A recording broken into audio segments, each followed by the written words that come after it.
So hi everyone, hi guys, this is Akash Tegil, chemistry educator. यार बहुत important topic तुम्हारे लिए लेके आया हूं। तुम भी वही गलती मत कर देना जो लास्ट ईयर नीट 2023 वाले बच्चों ने की थी, और कहीं ना कहीं अभी वो दुखी हैं कि यार मुझे क्या पता ड्रॉप लेना पड़े, क्या पता मुझे एमबीबीएस ना मिले। तो यार सबसे पहले जो मोस्ट इंपॉर्टेंट चीज होती है ना, जो तुम्हें हमेशा स्टार्टिंग में ही अपनी प्रिपरेशन से पहले डिसाइड कर लेनी चाहिए, वो होता है कि मेरा शेड्यूल क्या होगा। बहुत सारे बच्चे इस शेड्यूल को ही चेंज करने में लगते रहते हैं कि यार मैं 3 महीने तक मैं ये शेड्यूल पे काम किया हूं, ये इफेक्टिव नहीं है, अब इसको चेंज कर लेता हूं। तो सबसे पहले हम एक आज ऐसे शेड्यूल की बात करने वाले हैं जो बेस्ट होने वाला है। मतलब इससे बेस्ट शेड्यूल किसी के लिए कुछ नहीं हो सकता। हाँ, ये बात मैं भी जानता हूं कि हर किसी को एक अपना शेड्यूल ही सूट करता है। हो सकता है कि बहुत सारे बच्चे कुछ दूसरे शेड्यूल पे काम कर रहे हो, तो मैं ये नहीं कह रहा हूं कि ये शेड्यूल तुम्हें 100% रिजल्ट दिलवाएगा, लेकिन हाँ, इससे तुम्हें बहुत सारे बेनिफिट्स हो सकते हैं, क्योंकि यहां से तुम अपना शेड्यूल बनाने के लिए बहुत सारे इनपुट्स ले सकते हो जो तुम्हारे लिए बहुत इफेक्टिव होने वाले हैं। चलिए यार, अपनी वीडियो को शुरू करते हैं। ठीक है, गलती नहीं करनी है, एक बार फिर से चलो शुरू करते हैं। आ जाओ यार।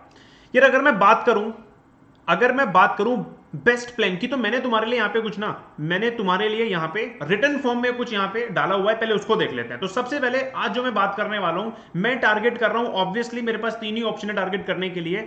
वो बच्चे सबसे पहले जो 11th में आए हैं, फिर मैं उनकी बात कर रहा हूं जो बच्चे अब 12th में आए हैं, और फिर मैं उनकी बात कर रहा हूं जो अब ड्रॉपर्स हैं, मतलब जिनकी 12th हुई है और जब नीट देंगे। तो यार सबसे पहले तो मैं ड्रॉपर वालों से ना, जितने भी ड्रॉपर्स हैं, सबसे 1 to 1 मैं बातचीत करना चाहता हूं। यार सबसे पहले ये समझ लो कि तुम ना बहुत पीछे रह गए, और ये मैं तुम्हें डिमोटिवेट करने के लिए नहीं कह रहा हूं, मैं तुम्हें संसार का वो बता रहा हूं अभी कि रियलिटी क्या है। रियलिटी ये है कि आजकल ना बच्चे 9th-10th से पढ़ना स्टार्ट कर देते हैं, मतलब 9th-10th से कहीं ना कहीं अपने दिमाग में ओलंपियाड वगैरह की तैयारी शुरू कर देते हैं कि उन्हें नीट या आईआईटी करना है। लेकिन तुम कहां पे जा रहे हो? तुम 12th के बाद जा रहे हो कि यार मैं ड्रॉप लूंगा 12th के बाद, तब जाकर मैं अपनी प्रिपरेशन करूंगा। ठीक है, ठीक है, अब जरा मेरी बात ध्यान समझ लो।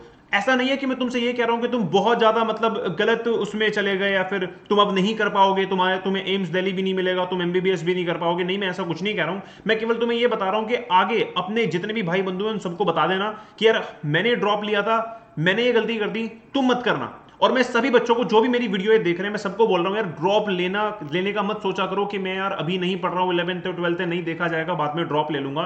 ऐसा मत करो। कंपटीशन बहुत ज्यादा है, जिसने जल्दी अपनी सीट को सिक्योर कर लिया उसने बाजी मार ली, और जो आगे के लिए टालता रहा उसको कुछ नहीं मिलने वाला, क्योंकि कंपटीशन बहुत है। 18 लाख 20 लाख बच्चे यहां पे क्या कर रहे हैं यार, 18 लाख 20 लाख बच्चों का कंपटीशन है, तो कंपटीशन बहुत तगड़ा है। तो ये पहले समझ लो कि ड्रॉप लेने की गलती नहीं करो। जो लोग अब 11th में आए हैं, अपनी प्रिपरेशन बहुत तगड़े तरीके से स्टार्ट कर दो। जो लोग 12th में आए हैं उनको करना पड़ेगा, कर लो यार। और जो लोग अब ड्रॉपर हैं उनके पास कोई ऑप्शन ही नहीं है। चलिए, तो सबसे पहले मैं बात करता हूं 11th वाले बच्चों की, और ये बहुत ही बढ़िया बच्चे हैं, मतलब ये एकदम अप टू डेट हैं। ठीक है ना, इनसे बढ़िया भी हैं जो 9th-10th से ही ओलंपियाड या फिर हायर लेवल पे पढ़ना शुरू कर देते हैं, वो एक अलग केस हो गया। लेकिन 11th वाले बच्चे अभी ऑन टाइम है। तुम्हारे पास बच्चों अब 2 साल हैं, ठीक है, और तुम्हारे लिए शेड्यूल बनाना कोई बहुत बड़ा काम नहीं है, क्योंकि तुम्हारे पास टाइम इतना है ना। तुम बहुत ही फ्लेक्सिबल एक शेड्यूल अपना बना सकते हो। लेकिन प्रॉब्लम यह है, यहां पे बहुत सारे बच्चे गलती करते हैं कि वो इतना फ्लेक्सिबल शेड्यूल बना लेते हैं कि बाद में ये लगता है कि यार ठीक है ना, बहुत टाइम है, कर लूंगा। मतलब तुमने अपने आप को टाइम इतना दे दिया होता है कि तुम कंसिस्टेंसी को मेंटेन नहीं कर पाते। और ये एक सबसे इंपॉर्टेंट पॉइंट है, जिसके पास कंसिस्टेंसी नहीं है, मान के चलो तुमसे कुछ नहीं होने वाला। केवल और केवल तुम पैसा, समय खराब कर रहे हो। ठीक है ना, और अपने आप को एक दिलासा दे रहे हो कि मैं कर लूंगा। यार कंसिस्टेंसी तो बहुत जरूरी है। तो 11th वालों के पास अपना शेड्यूल बनाने का बहुत ही बढ़िया एक मैं बोलूंगा कि टाइम है।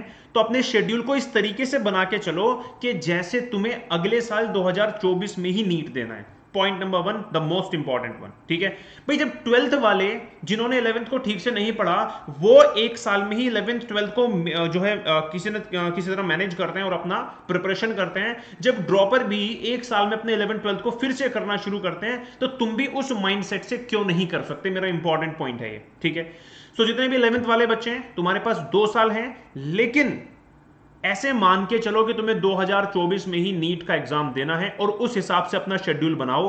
अभी मैं बनाऊंगा एक शेड्यूल, उसको फिर देखते हैं। जितने बच्चे 12th वाले हैं यार, अब 12th वालों में भी 2 कैटेगरी है। एक वो जिन्होंने 11th में अच्छा खासा पढ़ लिया है। अब क्योंकि ऑब्वियस सी बात है, मैं मैक्सिमम बच्चों को जितनों को भी देखता हूं जो 12th में अपनी प्रिपरेशन शुरू कर रहे होंगे, फिर जो मेरे अभी चैंपियंस बैच में आ रहे होंगे, मैं मान के चलता हूं कि वो सारे के सारे बच्चे अब 12th में जाके उनकी आंख जागी है, मतलब उनकी नींद जागी है कि यार मुझे नीट करना है, नीट की प्रिपरेशन करने का समय आ चुका है। अब तुम्हारे पास ध्यान से देखो, अगर तुम्हारी 11th स्टार्टिंग में ठीक हुई होगी है ना। अब तुमने ठीक ही की है जस्ट क्लास में पढ़ने की वजह से, तो तब भी तुम्हें नीट की प्रिपरेशन करनी पड़ेगी। तुमने नीट की प्रिपरेशन कर ली है पिछले साल, तो उससे कोई अच्छी बात ही नहीं है, ठीक है। अब उसी के अकॉर्डिंग हम अपना शेड्यूल बनाएंगे। मैं जो नीट चैंपियंस तुम्हारे लिए बैच लेके आ रहा हूं 15 मई से शुरू हो रहा है, मैं उसमें 11th और 12th एक साथ दोनों कराने वाला हूं। तो तुम्हें टेंशन लेने की तो जरूरत है नहीं कि सर मैं 12th में हूं तो क्या मुझे 12th का मिलेगा या फिर 11th का, दोनों मिलेगा। चलिए, जो बच्चे ड्रॉपर हैं यार, इनके लिए शेड्यूल बनाना बहुत कठिन है। इनके लिए मतलब 700 मार्क्स अगर इनको एम्स दिल्ली चाहिए तो वो भी थोड़ा सा कठिन है, लेकिन इंपॉसिबल नहीं है, ठीक है ना। तुम अपनी प्रिपरेशन में लग जाओ, एक साल तुम्हारे पास है, आराम से मार्क्स ला सकते हो, आराम से क्रैक कर सकते हो, आराम से एम्स दिल्ली को पा सकते हो। लेकिन ये ध्यान रखना कि तुम्हें जी तोड़ मेहनत करनी पड़ेगी, ठीक है ना। तुम्हारा शेड्यूल एकदम ऑन पॉइंट होना चाहिए, तुम्हारे अंदर कंसिस्टेंसी बहुत तगड़ी होनी ही चाहिए, ठीक है। चलिए, खैर, शेड्यूल बनाने से पहले सबसे पहले देख लेते हैं हमें यार 3 एग्जाम मतलब 3 सब्जेक्ट्स के लिए प्रिपेयर करना है, केमिस्ट्री, बायोलॉजी, फिजिक्स। केमिस्ट्री में तुम्हारे 50 क्वेश्चन है, 180 मार्क्स है। बायोलॉजी तुम्हारी मोस्ट इंपॉर्टेंट 360 मार्क्स है, 100 क्वेश्चन है। फिजिक्स तुम्हारे फिर से 50 क्वेश्चन 180 मार्क्स है, लेकिन इंपॉर्टेंट बहुत है, ठीक है। अच्छा, अगर मैं केमिस्ट्री की बात करूं तो 3 पार्ट में डिवाइड है, organic chemistry, inorganic chemistry, physical chemistry. Biology मैंने कंप्लीट एनसीईआरटी, मतलब खाली मैं बायोलॉजी की बात कर रहा हूं। ऑब्वियसली बात है, मैं केमिस्ट्री की फैकल्टी तो मैंने उसको डिवाइड कर दिया 3 पार्ट में, ठीक है ना। बाकी फिजिक्स और तुम्हारा बायोलॉजी ये है। अब अगर मैं ध्यान से देखो बायोलॉजी की प्रिपरेशन के लिए, यार ये आपने सबसे बार बार सुन लिया कि पेपर कभी इजी या टफ हो सकता है, इस बार इजी था। लेकिन अब ये समझ लो कि जो भी आना है आपको एनसीईआरटी में से आना है, मतलब आपको कंप्लीट एनसीईआरटी चार्ट जानी है। अगर मैं बायोलॉजी की बात करूं तो मतलब ये तुम्हारे लिए एक कंप्लीट एनसीईआरटी का सॉल्यूशन है। अगर तुम कंप्लीट एनसीईआरटी को चार्ट जाते हो ना, तुम्हारी बायोलॉजी तुम निकाल दोगे, और अगर तुम बायोलॉजी निकाल दोगे तुम्हारे चांस बहुत अच्छे हो जाते हैं नीट को क्रैक करने के लिए, ठीक है। उसके बाद अगर मैं फिजिक्स में आऊं तो यार फिजिक्स में भी आपको कंप्लीट एनसीईआरटी करनी है। इस बार फिजिक्स बहुत ही आसान थी, ठीक है। कंप्लीट एनसीईआरटी आपको करनी है, लेकिन उसके साथ साथ आपको पीवाईक्यूज का ध्यान रखना है, आपको न्यूमेरिकल सॉल्विंग आनी चाहिए। आपका जो कुछ इंपॉर्टेंट टॉपिक्स है उनके जो अंडरस्टैंडिंग लेवल है आपको बहुत अच्छा होना चाहिए, जैसे कि मॉडर्न फिजिक्स वगैरह होगी, तुम्हें इसमें अच्छा खासा तुम्हें करना पड़ेगा। इतनी बात सबको समझ में आ गई। जब मैं बात करता हूं बच्चों केमिस्ट्री की, तो केमिस्ट्री में तुम्हें ऑर्गेनिक केमिस्ट्री, ऑर्गेनिक केमिस्ट्री और फिजिकल केमिस्ट्री 3 पार्ट में डिवाइड है। यार ऑर्गेनिक केमिस्ट्री तुम एनसीईआरटी से करोगे ना, क्योंकि तुम सब लोग जानते हो कि जो नीट का एग्जामिनेशन है ना, it is not up to कि यार तुम्हें कितनी डेप्थ में नॉलेज है, इट इज अप टू कि तुम कितना सिलेबस कवर कर पाते हो। ध्यान से मेरी बात को समझो। तो बहुत सारे बच्चे क्या गलती करते हैं, organic chemistry, organic chemistry, physical chemistry की बहुत जबरदस्त बुक लगाना शुरू कर देते हैं, जबकि ये तुम्हारे लिए सॉल्यूशन है ही नहीं।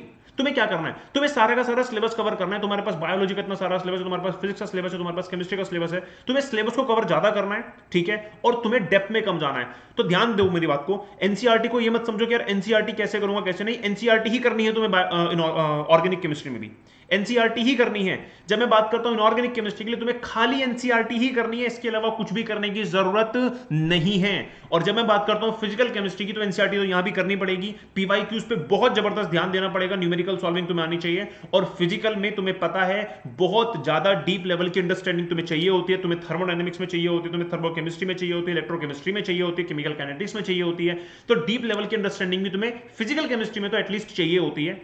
लेकिन पेपर कभी भी इन डेप्थ, बहुत ज्यादा डेप्थ में नहीं पूछा जाता, ये तुम भी जानते हो, मैं भी जानता हूं, ठीक है। हमने इस बार केमिस्ट्री का पेपर देखा था, मॉडरेट आया था, लेकिन हां हम इसको इजीली कर सकते हैं अगर हम एक सर्टेन टाइम पीरियड में एक डेडलाइन बना के अपना काम करते हैं। तो चलिए, अब एक बढ़िया शेड्यूल हम कैसे बना सकते हैं ये जान लेते हैं, ठीक है। ये तुमने जान लिया कि किस किस में क्या क्या करना है।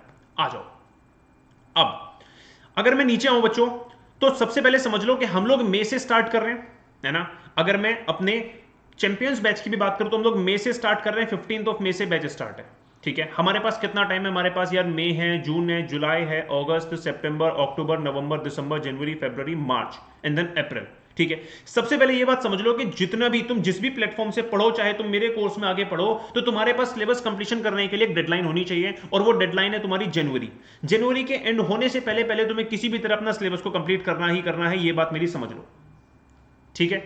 ये बात मेरी समझ लो कि तुम्हें सिलेबस कंप्लीशन करना ही करना है, कब से, जनवरी से पहले पहले, पहली बात। दूसरी बात जो सबसे इंपॉर्टेंट है, अब जब तुम अपना पूरा का पूरा शेड्यूल बनाओगे ना, अच्छा अब मैं बात कर रहा हूं यहां पे केवल केमिस्ट्री की, ठीक है ना, सबसे पहले। अब केमिस्ट्री को समझो, क्योंकि बायोलॉजी फिजिक्स को मैंने अलग कर दिया। अब अगर मैं ध्यान से तुम्हें बताऊं तो सबसे पहले तुम्हें, जब तुम सिलेबस कंप्लीशन करोगे टिल जनवरी, तुम्हारे पास मई, जून, जुलाई, अगस्त, सितंबर, अक्टूबर, नवंबर, दिसंबर, जनवरी है, ठीक है। तुम्हें क्या करना है, अपना सिलेबस कंप्लीशन करना है। सिलेबस कंप्लीशन में ध्यान ये देना है कि तुम्हें सारी थ्योरी कवर करनी है, कंप्लीट चैप्टर कवर करना है। तुम्हें उसी वक्त एनसीईआरटी के क्वेश्चंस भी लगाने हैं, तुम्हें उसी वक्त क्लासेस के जो जितने भी तुम्हारे इलस्ट्रेशंस होते हैं वो भी सारे कंप्लीट तुम्हें करने हैं, क्या इतनी बात सबको समझ में आती है? ये तुम्हें कंप्लीट करने हैं। अच्छा, अब मैं तुम्हें यहां पे पीवाईक्यूज करने के लिए क्यों नहीं कह रहा हूं, क्योंकि यहां पे मैं तुम्हें समय से समय तुम्हें डीपीपीज प्रोवाइड करता रहूंगा, ठीक है? जो भी लोग बैच में आ रहे होंगे, तुम्हारे पास नंबर ऑफ क्वेश्चंस इस टाइम पे इतने हो जाएंगे कि तुम पीवाईक्यूज को लास्ट के लिए भी छोड़ सकते हो। लास्ट इन द सेंस क्योंकि हम सिलेबस को जनवरी में ही खत्म कर रहे हैं, तो मैं सबसे बढ़िया मानता हूं कि आप थ्योरी कंप्लीट करो, आप नोट कंप्लीशन अपना करो, नोट सारे बना दो, एनसीईआरटी के क्वेश्चन सारे सॉल्व कर लो, क्लास इलस्ट्रेशन भी कर लो, तुम डीपीपीज भी लगा लो, और फाइनली बच्चों जब तुम सिलेबस कंप्लीशन कर लोगे जनवरी में, डेडलाइन अब तुम्हारा यहां तक हो गया, तुम्हारा सिलेबस कंप्लीशन, अब तुम करोगे कंप्लीट रिवीजन, और यहां पे करोगे तुम लोग इन लास्ट के 3 महीने में 10 से 11 साल के सारे पीवाईक्यूज, जो कि बहुत बड़ा काम नहीं है क्योंकि 3 महीने तुम्हारे पास रहेंगे, ठीक है? इतनी बात सबको समझ में आती है? तो ये एक बहुत ही कॉमन, ये एक बहुत ही ज्यादा कॉमन एक शेड्यूल हो गया जिसको हर कोई बच्चा यहां से बना सकता है। तुम्हारे लिए कुछ ऐसी बहुत बड़ी बात नहीं है, है ना? इसको ड्रॉपर वाला भी फॉलो कर सकता है, इसको 11th वाला तो बहुत इजीली फॉलो कर सकता है, ठीक है ना? 11th वाला अपना डेडलाइन थोड़े बढ़ा भी सकता है, ऐसी 12th वाला भी इजीली इसको कर सकता है। क्या इतनी बात सबको समझ में आ रही है? चलिए अब ध्यान दो बच्चों, किसी भी शेड्यूल को इफेक्टिव तभी बनाया जा सकता है जब तुम उसमें कंसिस्टेंसी दिखाओ। मतलब अगर जिस बच्चे के अंदर कंसिस्टेंसी नहीं है, वो ये मान के चले कि वो बस प्रिपरेशन नाम के लिए कर रहा है, मिलना उसको कुछ भी नहीं है, ठीक है? मैंने ये चीज बहुत ज्यादा देखी है कि बच्चे, बहुत सारे बच्चे, 20 लाख बच्चे आप नीट देंगे, ठीक है? कंपटीशन बहुत तगड़ा है, मैं गारंटी से कह सकता हूं कि 90% बच्चे वो हैं जो केवल झूल रहे होते हैं इस वजह से क्योंकि उनकी कंसिस्टेंसी नहीं थी, ठीक है? उनकी कंसिस्टेंसी ही नहीं थी। मैं लिख के दे रहा हूं कि नीट का सिलेबस वाइड ज्यादा है, बहुत ज्यादा सिलेबस है, डेप्थ कम है, तो यहां पे कंसिस्टेंसी को मेंटेन करना बहुत ही ज्यादा कठिन होता है। कंसिस्टेंसी को मेंटेन करना बहुत ही ज्यादा कठिन होता है। तो सबसे पहले यह समझ लो कि तुम्हें कंसिस्टेंसी मेंटेन करनी ही पड़ेगी, करनी ही पड़ेगी, ठीक है? अगर तुम कंसिस्टेंसी नहीं मेंटेन कर पाते हो तो तुम्हारे हाथ कुछ नहीं आने वाला। यह बात मेरी ध्यान से समझ लो। गवर्नमेंट कॉलेजेस 55 के हैं, इसमें से भी तुम्हारी चॉइस के जो हैं, मतलब 55,000 अगर सीट्स हैं तो इसमें से भी तुम्हें, अगर तुम्हारी चॉइस की सीटें तुम्हें 15 से 20 हजार में मिलेंगी, तो कंपटीशन तो बहुत तगड़ा है। अब जो आखिरी तक कंसिस्टेंट रह के अपने सारे सिलेबस को कवर करता है, बीच में कहीं भी अपने इस फ्लो को ना तोड़ते हुए, वही एग्जाम निकाल पाएगा, अदरवाइज एग्जाम नहीं निकाल पाओगे। यह बात हमेशा ध्यान रखो। उसके बाद अगर मैं बात करूं बच्चों बुक्स टू फॉलो की, बुक्स कौन कौन सी फॉलो कर सकते हो, तो अगर मैं केमिस्ट्री की बात करूं, और केमिस्ट्री में तुम अगर बुक्स की बात करते हो ना, अगर तुम केमिस्ट्री में, एक सेकेंड यार, अगर तुम केमिस्ट्री में बुक्स की बात करते हो तो यहां पे कोई ज्यादा तुम्हें बुक नहीं लगानी, ठीक है? तुम्हें कोई ज्यादा बुक नहीं लगाने की जरूरत है। मैं तुम्हें सिंपल सी बात बताता हूं, सबसे पहले तुम्हें क्लास में नोट्स बनाने हैं, ठीक है?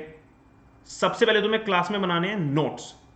नोट्स मोर देन सफिशिएंट होते हैं। अगर मैं केमिस्ट्री की बात करूं, हम चैंपियंस बैच में नोट्स बनाएंगे, मोर देन सफिशिएंट होंगे। उसके बाद तुमने डीपीपी सॉल्व कर ली, तुमने पीवाईक्यूज लगा लिए, कर लिए, और इसके अलावा तुम्हें केवल एक ही बुक को फॉलो करना है जिसका नाम है एनसीईआरटी। अब इसके अलावा तुम्हें बहुत सारे यूट्यूब चैनल्स मिल जाएंगे कि यार आप ये वाली बुक लगा लो, वो वाली बुक लगा लो। मैं लिटरली बताऊं ना आपको, अगर आप ये कर लोगे ना, तो मैं सही बता रहा हूं आपको, खाली एनसीईआरटी से आपका काम हो जाएगा आराम से। तो इस चक्कर में मत पड़ो कि मैं ये भी लगा लूंगा, मैं वो भी लगा लूंगा। अगेन नीट एक ऐसा एग्जाम है जहां पे सिलेबस बहुत सारा करना है, लेकिन आपको डेप्थ में नहीं जाना।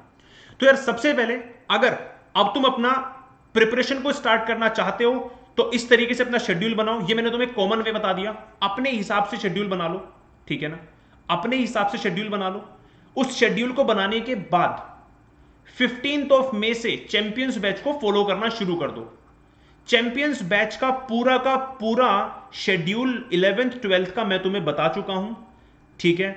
सबको पता है कि अल्टरनेट डेज पे 11th की क्लासेस चलेंगी, अल्टरनेट डेज पे 12th की क्लासेस चलेंगी। सारा सिलेबस पहले यहां पे होगा, फिजिकल केमिस्ट्री से स्टार्ट करेंगे। सबको पता है physical chemistry most important, start करने में मजा भी आएगा, और 12th में भी हम यही ऐसा ही करेंगे। क्लास की टाइमिंग विल बी 6 PM, ठीक है? लाइव क्लासेस रहेंगी, डीपीपीज दी जाएंगी, रिकॉर्डिंग ऑब्वियस सी बात है यूट्यूब पे अवेलेबल होती ही है। तो तुम्हारे लिए सब कुछ यहां पे मिलने वाला है, तुम्हारे से कुछ भी छूटने नहीं वाला है। सो गाइज तैयार हो जाओ अपनी इस जर्नी को शुरू करने के लिए। मैं तैयार हो चुका हूं नीट 2024 के लिए, तुम भी तैयार हो जाओ नीट 2024 के लिए। केमिस्ट्री में 4 देंगे, ठीक है ना? चलिए बाय एवरीवन, बाय गाइस।